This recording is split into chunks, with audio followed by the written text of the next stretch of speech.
Hey guys, welcome back to my channel Shailu's Lifestyle. நான் உங்கள் ஷைனி. இந்த வீடியோவில் Wednesday day in my life எனக்கு எப்படி இருந்ததுன்னு தான் பார்க்க போகிறோம். வீடியோக்குள்ளே போகிறதுக்கு முன்னாடி நீங்கள் நம்மளோட சேனலுக்கு புதுசாக இருந்ததுன்னா மறக்காமல் சேனலை சப்ஸ்கிரைப் பண்ணிவிட்டு பக்கத்தில் இருக்கிற பெல் பட்டனை கிளிக் பண்ணி ஆளுங்கிற ஆப்ஷனை செலக்ட் பண்ணி வச்சுக்கோங்க. நான் போடுற வீடியோஸ் எல்லாமே உங்களுக்கு நோட்டிஃபிகேஷனோடு வரும். உங்களோட ஃப்ரெண்ட்ஸ் அண்ட் ஃபேமிலிக்கு ஷேர் பண்ணி சப்போர்ட் பண்ணுங்கள். இப்போ வீடியோக்குள்ளே போகலாம். வெயில் அடிக்கிற டைமில் எதுக்கு தான் வெயில் அடிக்குதோ ஒரு மழை வரலாம் அப்படின்னு நினச்சிட்ருப்போம். ஆனால் மழை வந்துருச்சுன்னா துணியெல்லாம் காயறது இல்லையே, எங்கேயும் வெளியே போக முடியறது இல்லையேன்னு கவலையும் படுவோம். அக்கறைக்கு இக்கரை பச்சைங்கிறது கரெக்டு தான் போல். அந்த சீசன் இருந்தால் இந்த சீசன் இருக்கலாம், இந்த சீசன் இருந்தால் அந்த சீசன் வரலான்னு நம்மளோட மைண்டு மாறிட்டே தான் இருக்கும். இப்போ ரெயின் சீசன் ஸ்டார்ட் ஆனதுலேருந்து எப்படா வெயில் வரும்னே தான் இருக்குது. ஏன்னா வெயில் வர டைமில் தான் இந்த பில்லோவையெல்லாம் வெயிலில் எடுத்து வைக்க முடியும். மழை சீசன் வரும்போது இந்த பில்லோஸ் எல்லாம் நம்ம அடுக்கி வச்சோம்னா அதுலேருந்து ஒரு பேட் ஸ்மெல் வர்றது மாதிரி இருக்கும்.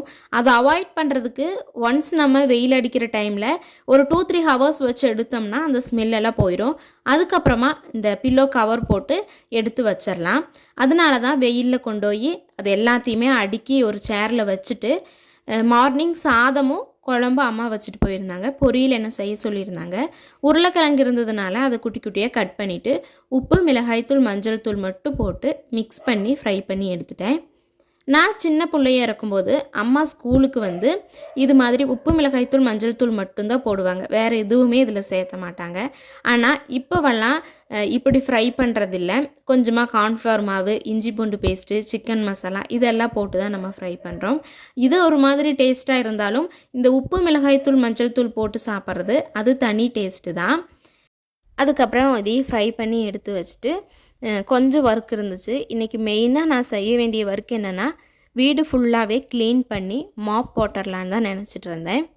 உருளைக்கிழங்கு ஃபுல்லாகவே ஃப்ரை பண்ணி எடுத்து வச்சுட்டேன். அதுக்கப்புறமா இந்த பில்லோஸும் நல்லா வெயிலில் போட்டு எடுத்தாச்சு. அதையும் இது மாதிரி ஒரு பிளாஸ்டிக் சாக்கில் கரெக்டாக லைனாக அடுக்கி வச்சுட்டு கட்டினோம்னா ஒரு 6 பில்லோஸ் எல்லாமே இதுக்குள்ளே பிடிக்கும். அதை எல்லாத்தையும் எடுத்து வச்சுட்டு நல்லா ஒரு கயிறு போட்டு கட்டி சன்சைடில் தூக்கி வச்சுட்டேன். ரொம்ப வெயிட் ஒன்றும் இருக்காது பில்லோஸ் எல்லாம். அதனால் நானே எடுத்து அதில் மேலே வச்சுட்டு அதுக்கப்புறம் ரூம் எல்லாம் க்ளீன் பண்ணிவிட்டு மாப் போட்டுடலான்னு ஃபஸ்ட்டு இதுதான் என்னோடய ரூமுங்கிறதுனால என்னோடய ரூமை தான் க்ளீன் பண்ணுறதுக்கு ஸ்டார்ட் பண்ணினேன். வீக்லி ஒன்ஸ் க்ளீன் பண்ணும்போது பெருக்கி விட்டுட்டு அப்படியே மாப் போட்டு விட்டுருவேன். ஆனால் மந்த்லி ஒன்ஸ் எல்லாம் நம்ம க்ளீன் பண்ணுறதுனா டீப் க்ளீன் பண்ணுற மாதிரி தான் இருக்கும். இந்த பீரோவெல்லாம் அந்த சைடு மாற்றி வச்சுட்டு அதுக்கப்புறம் இந்த கட்டலெல்லாம் இந்த சைடு மாற்றி வச்சுட்டு தான் க்ளீன் பண்ணுவேன். எப்படியா இருந்தாலும் 1 மந்த் ஆகும்போது இந்த டஸ்ட் எல்லாமே அந்த ஒரு சைடில் போயிருக்கும். அதை டீப் க்ளீன் பண்ணால் மட்டும்தான் போகும்.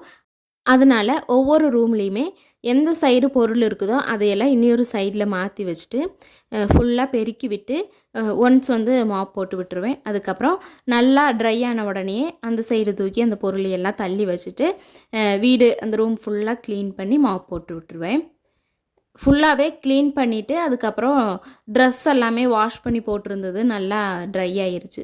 அதையெல்லாம் எடுத்து ஃபோல்டு பண்ணி வச்சுட்டு வீடு ஃபுல்லாக மாப் போடுறதுக்கும் ஸ்டார்ட் பண்ணிட்டேன். ஃபஸ்ட்டு என்னோடய ரூமு தான் க்ளீன் பண்ணியிருந்தேன். கட்டல், பீரோவெல்லாம் இந்த சைடு அந்த சைடெல்லாம் கொஞ்சம் மாற்றி வச்சுட்டேன். அதே மாதிரி அந்த ரூம் ஃபுல்லாக கம்ப்ளீட் பண்ணிவிட்டு இன்னொரு ரூமையும் மாப் போட்டு க்ளீன் பண்ணி விட்டுட்டேன். இதெல்லாமே க்ளீன் பண்ணி முடியும் போதே டைம் ஒரு 3 o'clock கிட்ட ஆயிடுச்சு. சரி, இன்றைக்கி ஹேர் வாஷ் பண்ணுறதுனால ஸ்கின் கேர் குட்டியாக ஸ்கின் கேர் பண்ணிக்கலான்னு ஃபஸ்ட்டு கிளென்சிங் மில்க் தான் போட்டுட்ருக்கிறேன். கிளென்சிங் மில்க் போடுறது எப்போவுமே நம்மளோட ஃபேஸை டஸ்ட்டு எல்லாமே ரிமூவ் பண்ணி கொடுத்துரும். ஃபேஸ் கிளென்சிங் மில்க் மட்டும் போட்டுட்டு இருந்தோம்னாலே நல்லா பிரைட்டாக இருக்கும். அதுக்கப்புறமா ஸ்க்ரப் பண்ணுறதுக்கு கொஞ்சமாக காஃபி பவுடரும் சுகரும் சேர்த்திட்டு இதில் நம்ம ரெகுலராக யூஸ் பண்ணுற கோகோனட் ஆயில் சேர்த்திக்கிட்டேன். கொஞ்சமாக ஒரு 2-3 ட்ராப் மட்டும் தண்ணி விட்டுட்டு நல்லா மிக்ஸ் பண்ணி ஃபேஸில் நல்லா ஸ்க்ரப் பண்ணி எடுத்துட்டேன். இந்த ஸ்க்ரப்பிங் ஒரு மந்த்லி 2 times தான் நம்ம பண்ணணும். அதுக்கு மேலே பண்ணணுன்னா நம்மளோட ஸ்கின் ரொம்ப சேகாக தொடங்கிடும். அதனால் மந்த்லி 2 times ஸ்க்ரப் பண்ணால் போதும். ஆனால் கிளென்சிங் நம்ம டெய்லியுமே பண்ணலாம். ஸ்க்ரப்பிங்கும் பண்ணி முடிச்சுட்டு அதுக்கப்புறம் ஸ்டீம் பண்ணணும். ஆனால் நான் டைம் இல்லாதனால ஸ்டீம் வந்து நான் பண்ணலை. அப்படியே டைரெக்டாக ஃபேஸ் பேக் வந்து அப்ளை பண்ணிவிட்டு 15 மினிட்ஸுக்கு அப்புறம் ஃபேஸ் வாஷ் பண்ணிவிட்டு ஹேர் வாஷும் பண்ணிவிட்டு வந்துட்டேன். அதுக்குள்ளேயுமே டைம் ஒரு 7 o'clock கிட்ட ஆயிடுச்சு. இந்த டைமில் ஒரே ஒரு பைனாப்பிள் வீட்டில் இருந்ததுனால அதை கட் பண்ணி எல்லோரும் சாப்பிட்டுக்கலான்ட்டு பைனாப்பிள் தான் கட் பண்ணிகிட்டு இருந்தேன். இதை பார்த்தா நான் கட் பண்ணுறது மாதிரி தான் இருக்கும். ஆனால் நான் கட் பண்ணி ஒரு சைடில் ஃபுல்லாக கூட என்னால் கட் பண்ண முடியல. அவ்வளோ ஹார்டாக இருந்தது இந்த பைனாப்பிள். இதுவரை நான் பைனாப்பிள் கட் பண்ணிட்டு இல்லை. இதுதான் ஃபஸ்ட் டைம். அது கட் பண்ண முடியாதனால அப்பாட்டையே கொடுத்துட்டு கட் பண்ணி வாங்கிட்டு வந்துட்டேன். அப்பாவும் அம்மாவும் வெறுமனே சாப்பிட்டுக்கிட்டாங்க. என்னோடய பங்கு மட்டும் நான் எடுத்து குட்டி குட்டியாக கட் பண்ணிவிட்டு உப்பு மிளகாய் தூளெல்லாம் போட்டு சாப்பிட்டு அந்த டே சூப்பராகவே போச்சு. அதோட வீடியோவை எண்ட் பண்ணுறேன். வீடியோ பிடிச்சிருந்ததுன்னா மறக்காமல் லைக் பண்ணிவிட்டு சப்ஸ்கிரைப் பண்ணிக்கோங்க. இனியும் நிறைய வீடியோஸுடன் நான் உங்களை சந்திக்கிறேன். தேங்க்ஸ் ஃபார் வாட்சிங். Bye bye.